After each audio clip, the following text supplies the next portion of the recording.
Hi everyone, कैसे हैं आप सब। आई होप कि आप सब बहुत अच्छे होंगे एंड अपना भी ध्यान रख रहे होंगे एंड ये स्टडी बहुत ही अच्छे से कर रहे होंगे। सो फ्रेंड्स, आज की वीडियो में हम ये बात करने वाले हैं कि पीटी में जीके का पोर्शन बहुत ज़्यादा है। क्योंकि पीटी में जीके का पोर्शन बहुत ज़्यादा है तो हम लोग को जीके पे बहुत ही अच्छे से फोकस करना है, बहुत ही अच्छे से क्लियर करके चलना है।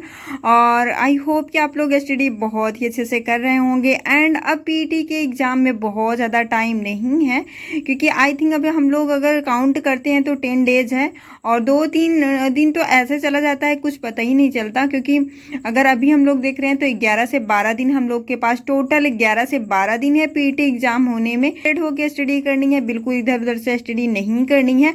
और अब जो भी टाइम है, जैसे 10 से 11 दिन जो भी है, उसमें आपको अलग से कुछ नहीं पढ़ना है। जो चीज़ आपका नहीं कवर है उसको आप अब छोड़ दीजिए।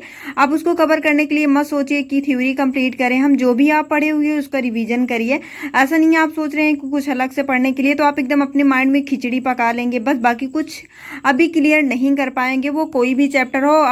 और ज़्यादातर तो आप लोग अगर जीके में अगर कुछ टॉपिक ऐसा है जिसमें प्रॉब्लम आ रही है तो उसको बहुत ज़्यादा मतलब क्लियर करने के लिए मत सोचिए।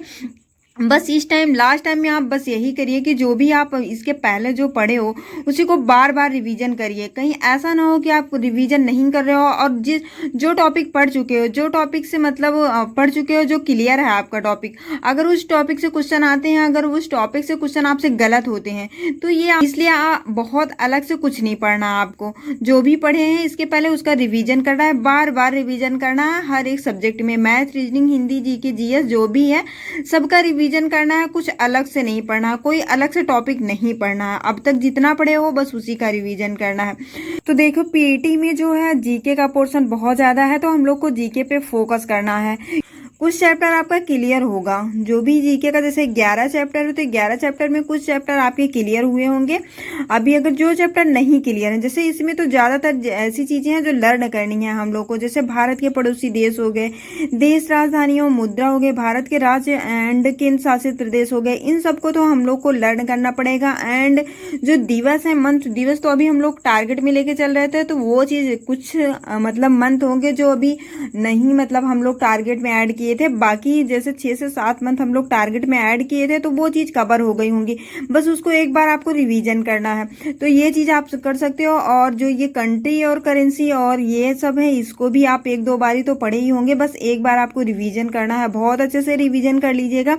तो ये देखिए 11 चैप्टर है, जैसे भारत के पड़ोसी देश, देश, राजधानी एवं मुद्रा, भारत के राज्य तथा केंद्र शासित प्रदेश, भारतीय संसद, राज्यसभा, लोकसभा, राष्ट्रीय एवं अंतर्राष्ट्रीय दिवस, विश्व संगठन एवं उनके मुख्यालय, इसको भी ध्यान में रखना है। भारतीय पर्यटन स्थल, इसको भी बहुत अच्छे से क्लियर करके चलना है। भारत की कला एवं संस्कृति, भारत एवं विश्व के खेल, भारतीय अनुसंधान संगठन एंड पुस्तक एंड लेखक, इतने सारे चैप्टर हैं जनरल अवेयरनेस में, तो ये चीज हम लोग को क्लियर करके चलनी है।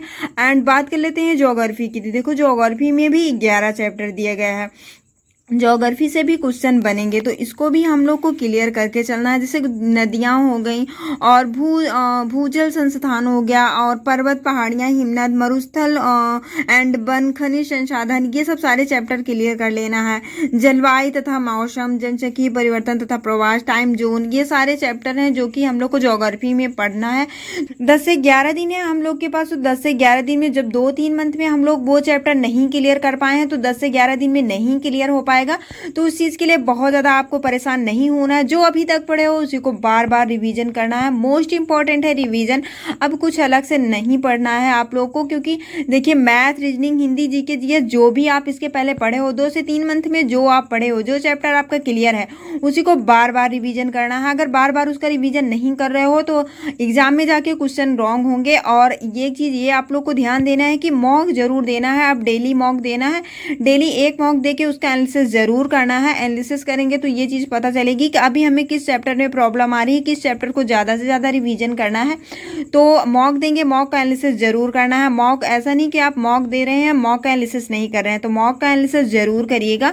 और आप लोग बताइएगा कि आप लोग की स्टडी कैसी चल रही है। एंड अभी तो गर्मी इतनी ज़्यादा हो रखी है कि बिल्कुल मतलब स्टडी नहीं हो पा रही है ठीक से, क्योंकि मुझे बहुत ज़्यादा प्रॉब्लम होती है।